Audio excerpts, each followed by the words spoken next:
DC here. Hi guys and gals. Well, hope you're all doing well. It is a lunch vlog and I'm in between rain showers, so I decided nevertheless to come over to my usual place to eat, but I won't be going and walking in the woods. I'm keeping one headphone on because I might have a phone call from Mrs. DC any minute now, so we'll see. What was I going to talk about? Well, it was going to be a SpookyUniversity topic on hypnosis. Hypnosis is an interesting topic. I mean, if we think about it, let me just take this off anyway. There we are. If we think about it, I mean, a lot of us have probably wondered about hypnosis, like how much of it is real, how much of it is, put on. I mean, I don't know how many of you, I'll talk about my own little experiences. I have never been hypnotized, but as a kid in the schools, we'd often have, at the end of the school year, we'd have these magic show performances. I think all of you have probably had things like that. And very often there was a hypnotist in the group. And it was quite amusing. I mean, usually somebody would become a chicken, or do crazy things, or run around acting like a rabbit, or something like that. And that was, kind of funny. But we were always also, on the other hand, we'd see hypnosis on television, the Uri Geller stuff and so on. And kind of wonder, like, well, how much of this is real? How much of this is surreal? And what should we take of it? And then again, I mean, there's the hypnosis as far as the therapy. I knew a therapist who used to do a lot of hypnosis, and he would use other techniques which would be based almost on very much close to, I was going to say, self-hypnosis. But the main thing that always came out from the very serious professionals is that we can't force you to do something that you don't want. Now, I don't know, since I've never been hypnotized, and I can't say if that is true or not. I have seen some crazy things when we've seen shows. When I was a teenager, young teenager, and I have talked before, I mean, I used to buy a lot of comic books. And in the comic book section, those of you who were kids of the 50s or the 60s will know that in the comic book sections, there would always be these ads for different things. And one was a hypnosis ring. And this hypnosis ring was really fascinating because, I mean, they were, of course, saying all the things that you could do with it. So I ordered one. And, of course, there was all these things about techniques of self-hypnosis and techniques of... So, I mean, I remember looking at that thing and basically almost getting sick to my stomach looking at it. And then I asked one of my cousins if, because she was looking at it, and she said, "What's this thing?" It's this hypnosis thing. And she said, "Oh, okay, let's try." I remember her as well. I mean, she was basically almost sick to her stomach, looking at that stupid ring, like kind of like twirling around.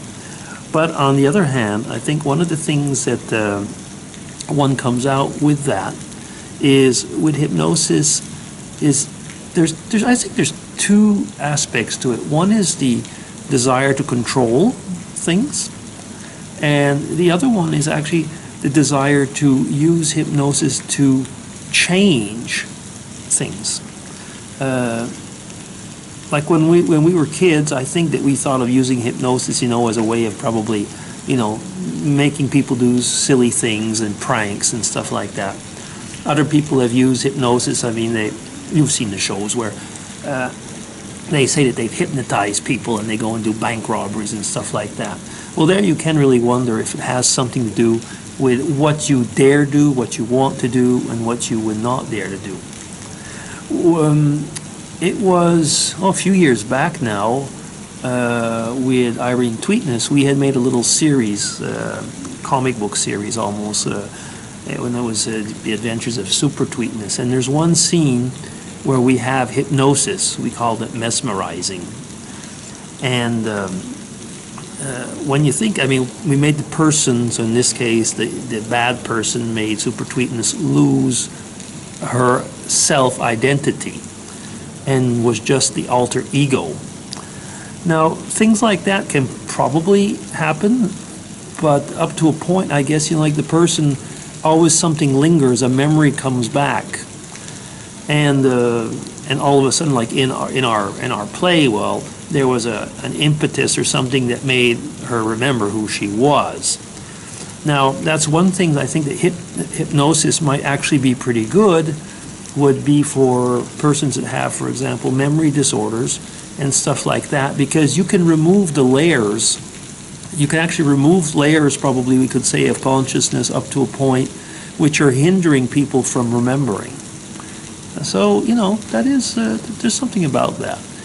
But the whole fact of hypnosis is also quite fascinating, because it's like people use it to see a picture into your inner being. And using the hypnosis in the therapeutic sense would mean, using it in I just think I said it before, actually, about removing the layers. And so many times, like, we hide things even from ourselves. And I think with hypnosis you can bring some of those things out.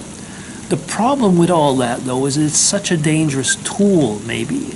I say maybe, because if you do not have 100% trust in the person who is hypnotizing you, you don't really know what might happen.